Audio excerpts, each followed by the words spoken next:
Ladies and gentlemen, Bishop Gene Robbins. I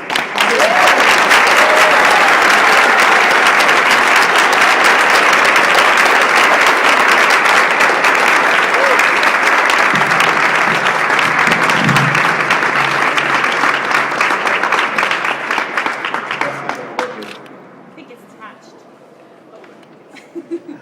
It's a rubber band to it.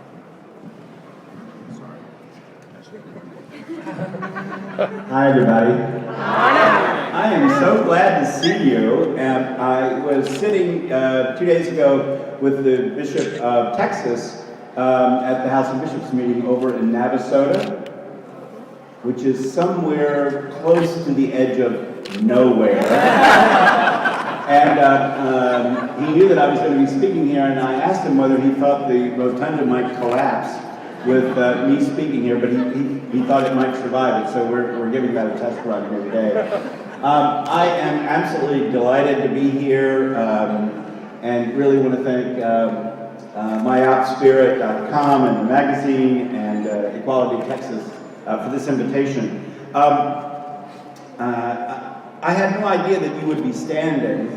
I mean, it's hard enough to listen to a bishop drone on when you've got chairs, but feel free to sit on the floor. If I sat on the floor, they would need to bring in a block and tackle to get me up afterwards, but make yourselves as comfortable as you can.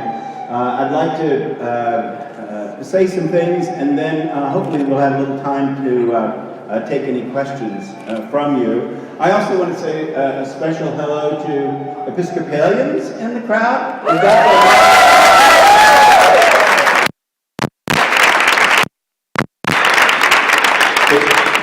You know, it's always a good thing to bring groupies along with you when you're speaking somewhere.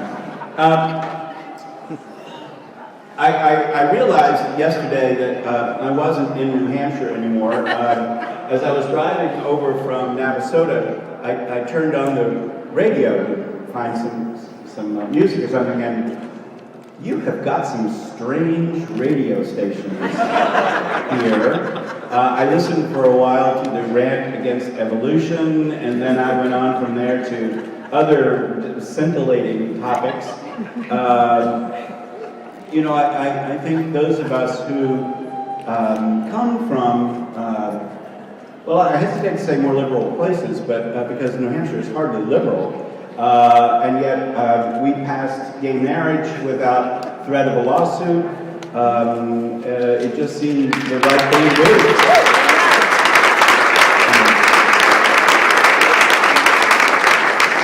But I think it's especially hard for people who live in New York or San Francisco or Fort Lauderdale or somewhere to remember that the rest of the world isn't like those places. And yet we are in all of those places.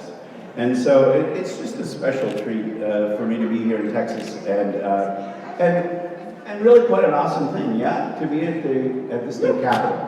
So this is really so let me just say a few things. I want to say briefly why I think we are at this particular moment in the life of the nation and the life of many of our churches and synagogues and mosques. I want to say why I think religion plays such a central role in our struggle as LGBT people. And then I want to talk about why I think LGBT people have something special to offer in the area of spirituality. Because I think we bring unique gifts to that journey. I might have time to say a little bit about what the Bible actually does say about this topic, and give you some words to use with your friends and neighbors and colleagues and co-workers when they wonder, who are you and why are you, and how do you justify yourselves? And then say something about how we move forward for the common good. You know, I'm a Christian, and I'm proud of that and happy about that. And so I'll be speaking from that perspective, but not only is my out spirit committed to all kinds of spiritual journeys, but so am I. The old saying goes that all steeples point in the same direction. I would point out that minarets do too, and well, not many synagogues have those kinds of things, but the point is how arrogant it would be for anyone to think that God would bind God's self to only one kind of revelation. For me, I actually happen to believe that Jesus Christ is that perfect revelation. But I would be the last person in the world to say that God has never revealed God's self in other ways. And so, while I will be speaking from the perspective that I know and believe in best, I want you, I'll treat you like an adult. You make those transpositions in your own mind so that it fits in with your own particular faith experience.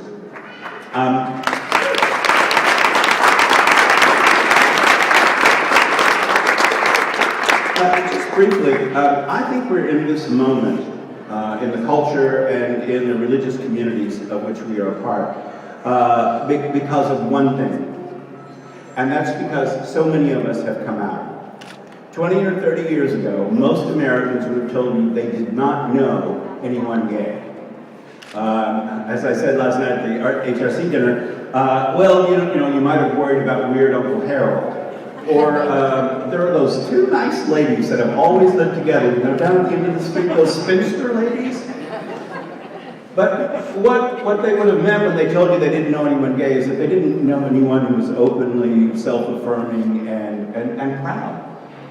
And now, is there a family left that doesn't know one of their own to be LGBT or T? Or is there anyone left who doesn't know a former classmate or a co-worker, someone to be gay? And it has made all the difference. Harvey Milk got it right, that coming out is the most political thing you can do.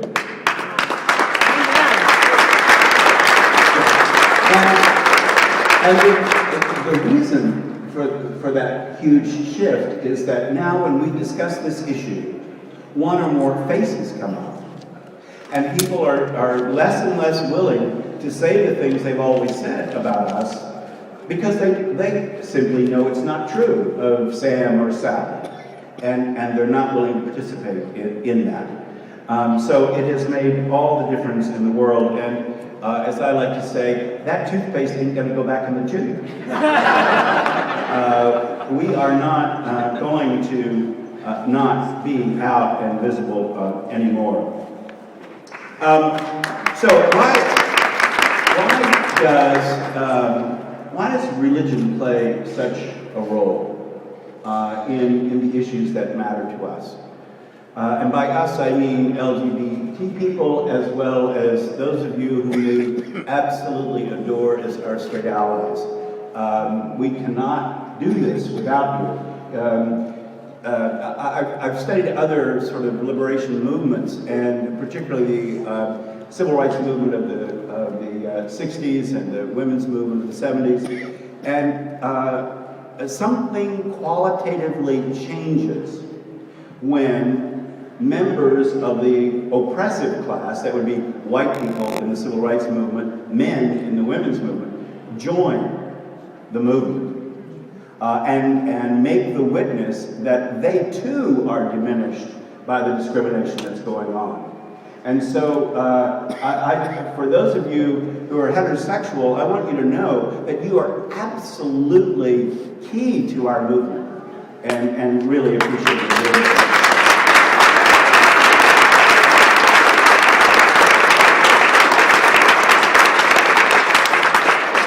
The fact of the matter is, religion and religious people make themselves known about a variety of issues.